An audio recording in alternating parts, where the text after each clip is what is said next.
Well, thanks for offering your time to have a bit of an interview and let the Denver Postmodern Therapists viewers and listeners get a sense about who you are and what they could expect to maybe revel in with you when they're at the the gathering.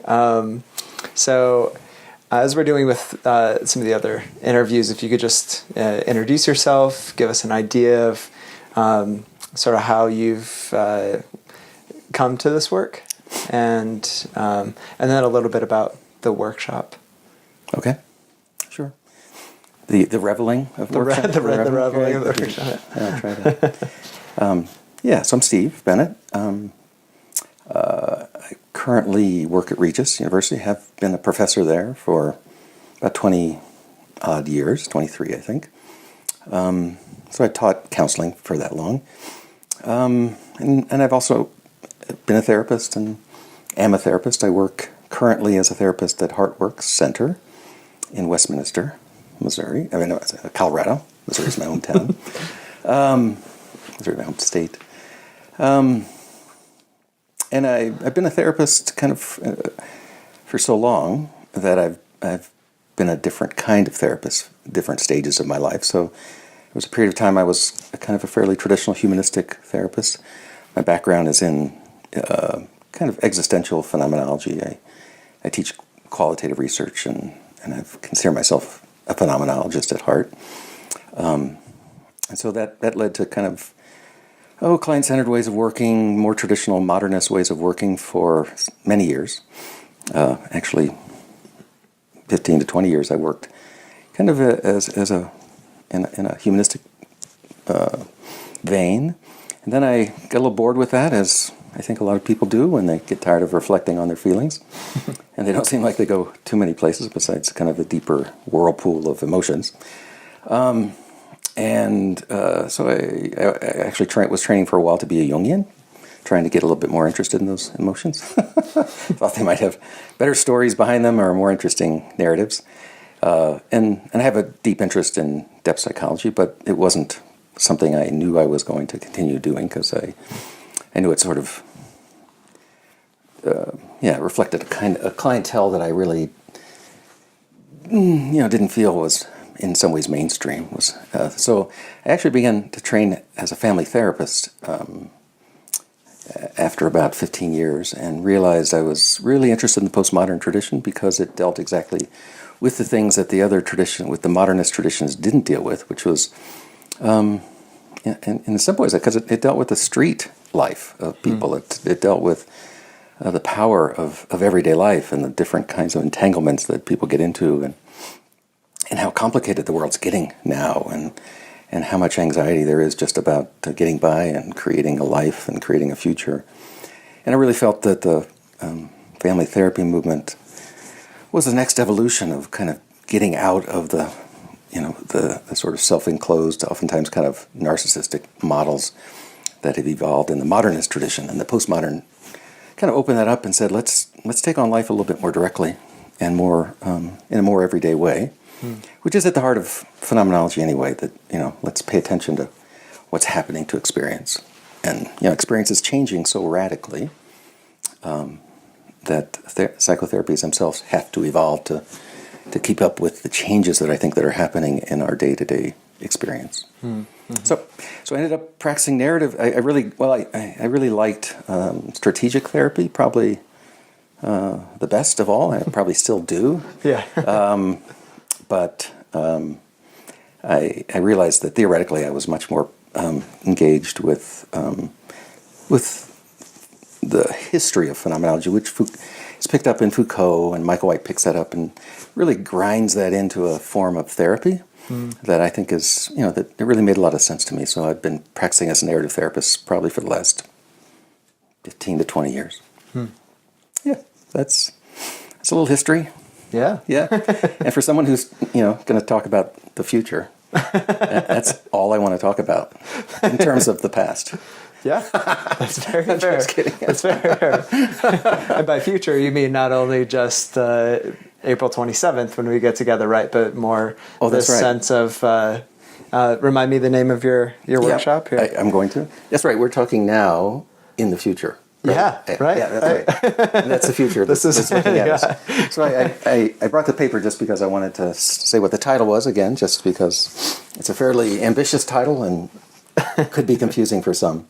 So the title is Sensing the Future, Narrative Therapy's Courageous Break with Modernity's Psychological Obsession with the Past. Yikes. Okay. How much time do I have for this presentation? That's quite right. That's quite a lot to This take is on. the teaser to the teaser, and then after the conference, there will be even more conversations. Well, I know it is a complicated title, but I can make it a little bit simple. I think one way to get to, at least for those who might be interested in wondering what the hell's that about and why would I want to do that. I think one of the things you can one way you can frame it is just in terms of what I was just saying, that psychotherapies have evolved as experiences in the world has evolved in some ways. And the earlier psychotherapies, like psychoanalysis or depth psychology, were forms of analysis. They were actually analyzing the past, looking for patterns, blah, blah, blah, all that. And so psychotherapy actually started kind of with a look backwards, with the imagination that people needed to create conversations in these little twosomes, usually. These little private, confidential twosome pairings that would really help you kind of understand your past. And then people in some ways got tired of that because it would involve long-term therapy and you had to have a lot of money. And humanistic psychology kind of evolved as a movement toward being creating a conversation that had more to do with the present.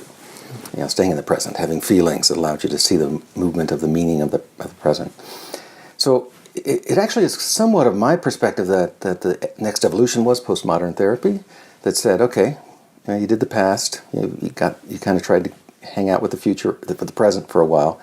We're now going to create conversations and understand actually the theory behind psychotherapy now and the methods and traditions that will practice these conversations as conversations that have to do with creating a future. It was and I think it's a radical shift. And when I call it the postmodern turn, it's a recognition that that now it's time, in a way, for therapists to recognize that this is, I'm not going to say the most important way of creating a conversation, but it's become an urgent thing for people to have conversations about whether or not they know how to move into the future.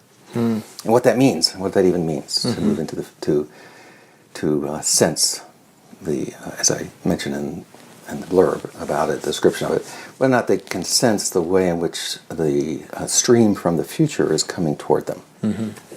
And again, for those who may or may not have background in psychology or counseling, probably have had some education to recognize, that is kind of what's going on in solution-focused therapy or some of the popular therapies that the business and medical model have really liked because they're sort of expedient. I think they like them for all the wrong reasons, but they have been. You can see in those therapies that they're therapies that don't want to deal with the problem as something that needs to be gone through with a fine-tooth comb and looked at historically, or even imagined in too intense a present quality that just wraps it up in relationality, perhaps. There's much more of a awareness that the problem, may not be the thing that needs to capture our attention. Right. Yeah. The problem's just the problem. Right. Yeah. So that's a little bit of some clarification, I think. Yeah. And in terms, and in the way that say narrative holds this notion of an externalized problem. Maybe this idea of the future in your workshop is we're going to talk about like the sort of imaginative qualities of how the problem could shift more for our relationship to the problem change, or what sort of like destiny is involved. Yeah. Well, actually, I'm kind of excited about it. I don't think that narrative therapy. To this point, I don't think it's actually sort of hasn't dive deeply enough into what it's trying to do right now and what it's up to. I think it's got a great future, but it doesn't know what that future is. Yeah. Okay. And to the extent that see if I can frame that in a way, the kind of appreciation that Michael White has had and has sort of given us a way of seeing. It's actually, Foucault's ideas that modern experience is actually so dominated by structures of discourse that are fundamentally forms of knowledge, right?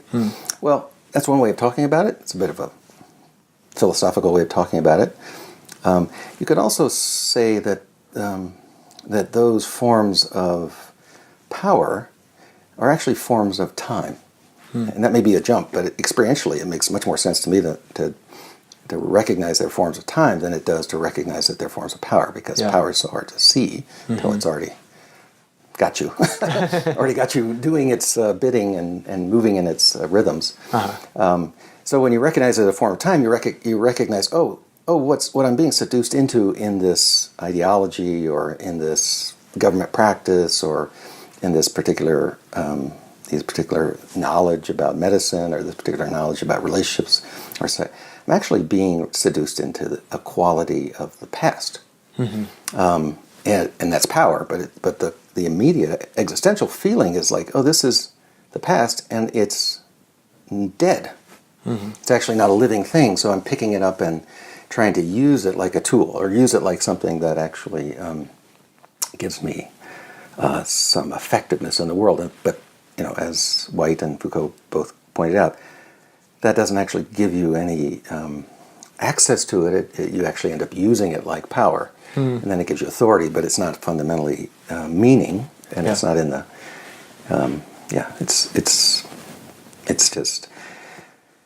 It's just something that you kind of acknowledge, like, wow, that's not. It's keeping me from being myself in a way. It's keeping me from knowing what I need to know about the situation. And so we could say, and this is a bit of a general statement, but that if you take that seriously, then you could say we're actually all the time really surrounded by the past, experientially. That when I go to the bank, when I go to school, when I fix dinner, when I read all these instructions for everything, when I watch TV, certainly when you watch the news, it's like overwhelmingly not new. It's fundamentally, if it was new, it'd be interesting. But it's actually obsessive in the sense like, what's the latest thing they're doing? And it has nothing to do with the future. It actually has, we're just curious that we call it new, because it's not new. It's actually frozen newness, as Baudelaire actually said that, a poet a long time ago. So if you actually are aware that you're surrounded by deadness in a lot of your experience, then you can kind of wake up to the fact that, we all know that. That's why we're so anxious all the time. And that's why kids now, younger ages, are feeling suicidal or feeling like they don't have any possibilities or hopes. It's because they're surrounded by a world now that's been programmed and essentially a form of knowledge and power that has no quality of time that allows them to enter into it. So that's hard for us to see because we're so in it. As they say about fish in water and all that, we don't recognize, we're actually living in an environment that's now kind of oriented toward the past. So it's almost impossible for our thinking not to be trained by what the world is offering us. So our thinking is being trained by, as well as our feeling, but it's being trained to always remain in the past. I love that. So if it's not something you want to become more sensitive to, but it certainly makes sense about why it is the dominant pathology in America is depression and anxiety. Because they're both symptoms of being imprisoned in something, having a dead end. Dead. Time's up. As who said that? T.S. Eliot, or I don't know. And you said. You used the words just there, the sense and sensitivity, and I remember in our last POMO gathering you taught on a few senses, and the sensual quality of life, something that also interacts with this dimension of time that you'll be speaking on. That are, and I think you could just unpack a little bit of what Foucault actually said about the body in the modern world is that it's turning more and more into a docile organ, a docile body. And I think that was a fairly general statement about something we all experience in very excruciatingly particular ways, which is that we no longer even imagine our senses as being in a deep kind of imaginative or spiritual relationship to the outer world, to the world, and our senses have become kind of trained to be truncated and not particularly useful in helping us understand what we're in the presence of, or understand what's coming toward us from the future. Yeah, so we don't have, our body has actually been kind of turned away from the future. If that, which again, I say that, and I kind of want to say, like, yeah, don't we all know that? I mean, you have more and more people who kind of know that, and then you have also, I think, a group of people, which sounds strange to say, but you have a group of people who know that the gig is up with the past, that they now want to live as if the future is coming toward them. Yeah.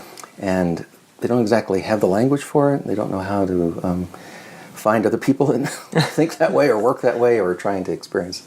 I mean, you've always had your artists and your writers who are moving in that direction, but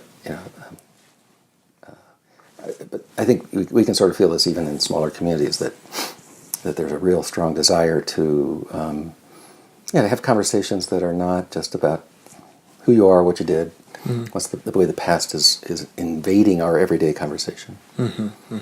Yeah. So the expression we've had in previous conversations about that is that you could call that a quality of kind of the way the stream of the future moves toward us is a quality of destiny, and that we have gone through a long period of time where we haven't felt that stream. We don't actually know how you move in that direction.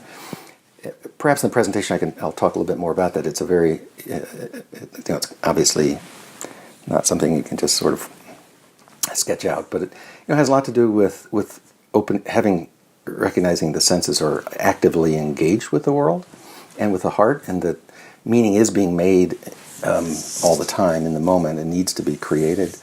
Kind of things existentialists knew, but then they kind of got stuck in the present, and that there's a quality of intuition in that that is no longer kind of available to our thinking. That our thinking kind of is so hungry for anything that it forecloses, I think, on the future. Right. And, yeah. So that's a start. So yeah, I think I've used the expression that part of what I think narrative therapy does is and I think Michael White actually kind of began to pick this scab open a little bit. He when he used the expression sparkling moments, he was actually talking about those moments in the past, oftentimes, where you sensed the way the future was coming towards you, and the way in which you were aware that you were moving towards something that felt like not just another narrative, not just a new story, but it was actually a destiny quality in that story. It had you're developing a little bit of a sensitivity or destiny sensitivity about what it was that happened in that moment that was sparkling. It was light, actually, and was sort of saying, "Hey, pay attention to how you came alive after that breakdown, or pay attention to how you started to date again after that divorce. Pay attention to that, because the future was saying, hey, guess what? You can die a couple times and still the future wants you, and that there's strong forces.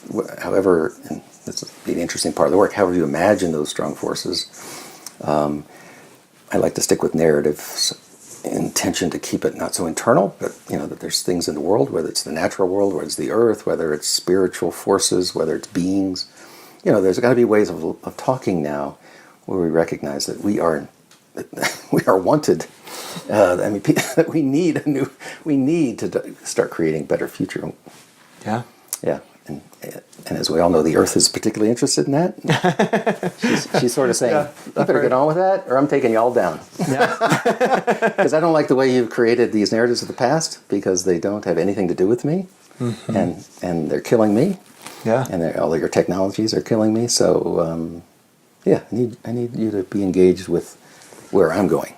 Yeah. Yeah. And the segue of that is actually, I think you're presenting something on nature and narrative, is that we also know that sort of intuitively, that when we leave all the ways in which we've kind of structured the world with all our iPhones and TVs and daytimers and watches and all the ways that like time is just ticking our lives apart.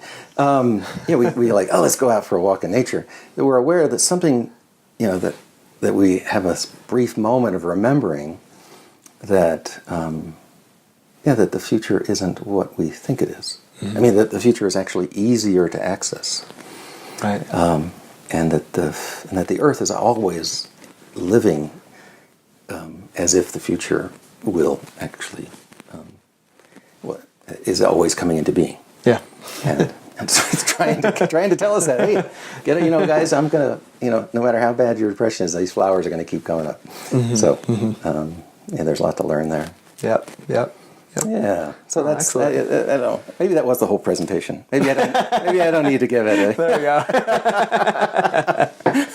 Awesome. Well, again, thanks for your time, and sure. And thanks for did I any time during that, did I ever take a break and a breath and let you say anything? I'm sorry if I just rambled through that. Oh, I'm here to ask questions now, okay. And we'll have more of a conversation on April 27th. I'm looking forward to that. I'm really looking forward to the participants, and we've already done this once before, and it was a great conversation before, so I'm looking forward to it. I hope people feel comfortable about coming and entering the conversation. Right, same. Yeah, or they can choose not to have a future. Yeah, what an option. Yeah, and I know you can. I think I'm also really interested in having a conversation with other people in the narrative tradition because we're essentially having a conversation about where is all this going, and I particularly like the fact that there's always an optimism in narrative therapy that betrays kind of the thing I'm talking about this movement forward, and so you see it. I think you see it like in Ebsen's work on Wonderland. Wonderland. Yeah, you're like, oh, is that where we're going? We're going to Wonderland. And I think that's actually captures the imagination of like, okay, we need to continue to be optimistic and positive in the way that we create conversations. I really have big questions as to whether or not it need. What are we saying when we call it Wonderland? Yeah. I would just love to have a conversation about that. Yeah. I think Ebsen will have some presence in our. Is he invited in our conversation? More than invited. David, if you're out there and you want to join us on the 27th, we'll be downtown Denver, and and I think many who have fallen in and pursued his lineage will be there and in the conversation too. So, thanks for talking to me about this. Yeah, looking forward to it. Same. All right.